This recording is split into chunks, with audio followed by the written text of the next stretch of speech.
Watch 2021 United Nations General Assembly, Day 2. United Nations, racism, climate change, and worsening divisions among nations and cultures topped the agenda Wednesday as leaders from China to Costa Rica, from Finland to Turkey to the United Nations itself outlined reasons why the world isn't working as it should, and what must be done quickly to fix it. Said one country's president, "The future is raising its voice at us." Watch the day's talks in the play above.For the first time since the COVID-19 pandemic began early last year.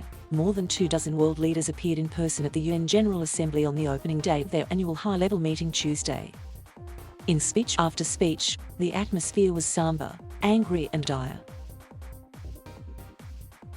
Chinese President Xi Jinping warned that the world has entered a period of new turbulence and transformation. Finland President Sauli Niinisto said, "We are indeed at a critical juncture." And Costa Rican President Carlos Alvarado Quesada declared, "The future is raising its voice at us, less military weaponry, more investment in peace." Speaker after speaker at Tuesday's opening of the nearly week-long meeting decried the inequalities and deep divisions that have prevented united global action to end the COVID-19 pandemic, which has claimed nearly 4.6 million lives and is still raging, and the failure to sufficiently tackle the climate crisis threatening the planet. COVID-19 and climate are certain to remain top issues for heads of state and government. But Wednesday's UN agenda will first turn the spotlight on the commemoration of the 20th anniversary of the controversial UN World Conference Against Racism in Durban, South Africa, which was dominated by clashes over the Middle East and the legacy of slavery. The US and Israel walked out during the meeting over a draft resolution that singled out Israel for criticism and likened Zionism to racism, a provision that was eventually dropped. 20 countries are boycotting Wednesday's commemoration, according to the Conference of Presidents of Major American Jewish Organizations, which urged more countries to join them in continuing to fight racism, bigotry, and anti-Semitism. Following the commemoration, heads of state will start delivering their annual addresses again in the vast General Assembly Hall. Speakers include King Abdullah II of Jordan, Indonesian President Joko Widodo and Kenyan President Uhuru Kenyatta. Perhaps the harshest assessment of the current global crisis came from UN Secretary-General Antonio Guterres, who opened his State of the World address sounding an alarm that the world must wake up.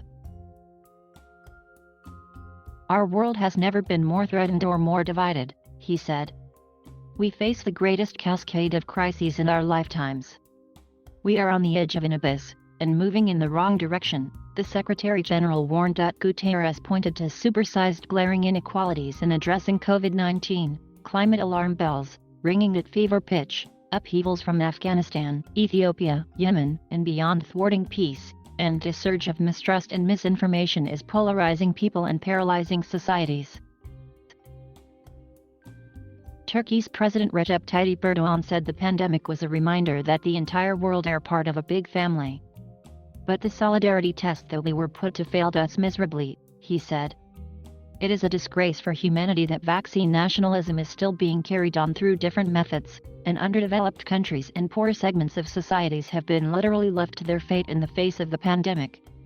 As for the climate crisis, Erdogan said whoever did the most damage to nature, the atmosphere, and water, and whoever has wildly exploited natural resources should make the greatest contribution to fighting global warming. Unlike the past, this time no one can afford the luxury to say, "I'm powerful so I will not pay the bill," because climate change will treat mankind quite equally, the Turkish leader said. "The duty for all of us is to take measures against this enormous threat, with a fair burden sharing." Romania's President Klaus Iohannis did find something positive from the COVID-19 crisis. "While the pandemic affected almost all aspects of our lives," he said, "it also provided us with opportunities to learn, adapt, and do things better." Two of the most closely watched speeches on Tuesday were delivered by U.S. President Joe Biden and Chinese President Xi Jinping. In an Associated Press interview on Saturday, Guterres warned that the world could plunge into a new and probably more dangerous Cold War if China and the United States don't repair their completely dysfunctional relationship. "Unfortunately, today we only have confrontation," he said. Biden said in his UN address that the United States was not attempting to be divisive or confrontational. "We are not seeking a new Cold War or a world divided into rigid blocs," he said. "The United States is ready to work with any nation that steps up and pursues peaceful resolution to shared challenges even if we have intense disagreements in other areas." Speaking later, she said disputes among countries need to be handled through dialogue and cooperation. "One country's success does not have to mean another country's failure," she said. "The world is big enough to accommodate common development and progress of all countries."